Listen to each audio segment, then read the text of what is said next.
20 సంవత్సరాల తర్వాత ఏం జరుగుతుందో ముందే కనిపెట్టగల చంద్రబాబు గ్యాస్ ప్రాబ్లం వస్తుందని ఎందుకు పసిగట్టలేకపోయారని లా పాయింట్ లేవనెత్తారు వైఎస్ఆర్సీపీ నాయకులు మోండుతో అరుణ్ కుమార్ గారు.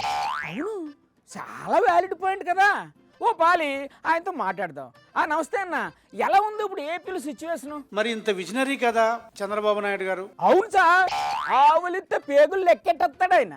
20 సంవత్సరాల తర్వాత ఏం జరుగుతుందో ఇప్పుడే అంజనం వేసి చెప్పేస్తాడు. మరి చంద్రబాబు నాయుడు గారు ఆయన విజనరీ తోటి కనిపెట్టలేకపోయాడా యుద్ధం వస్తుందని? ఇప్పుడు మ్యాటర్ ఏంటంటే ఆయన విజనరీ పవర్ మన దేశంలోనే పనిచేస్తుంది. అంత దూరం సిగ్నల్స్ వెళ్ళవు. ఆ విజనరీ తోటి ఈయన యుద్ధాన్ని ఆపొచ్చు కదా. మీరు ఊరుకోండి మరీను. అప్పట్లో చెప్పేవాడు కదా. ఏంటి చెప్పేవాడు అప్పట్లో? నేను అధికారంలో ఉంటే కరోనాని ఆపేసేవాడిని. అయితే ఇప్పుడు ఏంటంటారు సార్? మోడీ గారు ఎలాగో యుద్ధం ఆపలేకపోయాడు, చంద్రబాబు నాయుడు గారు అవకాశం వచ్చి ఆపేవాడు యుద్ధం. అరే ఏంటన్నా మీరు ఆల్రెడీ అక్కడ కేఏ పాల్ అదే పనిలో ఉన్నారు. ఆ ఇష్టం ముందు పక్కన ఎట్టండి.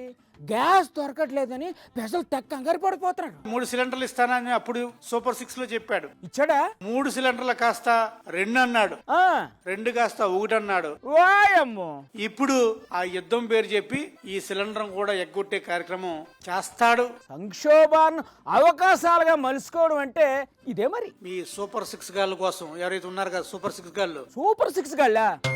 వాళ్ళెవరు సార్? ఒక సూపర్ 6 ఏమో బిఆర్ నాయుడు, ఓహో. రెండో సూపర్ 6 ఏమో పుట్ట, మూడో సూపర్ 6 ఏమో అరవ శ్రీధరు, ఓహో. నాలుగో సూపర్ 6 ఏమో రవికుమారు, సెబస్. ఐదో సూపర్ 6 ఏమో మాజీ ఎమ్మెల్యే ఆదిమలు గారు. అయ్యో బాబోయ్.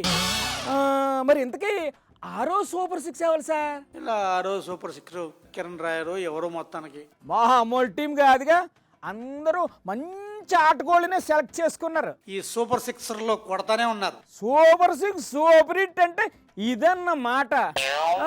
మేము ఇంకా ఏదో అనుకున్నాంలేండి.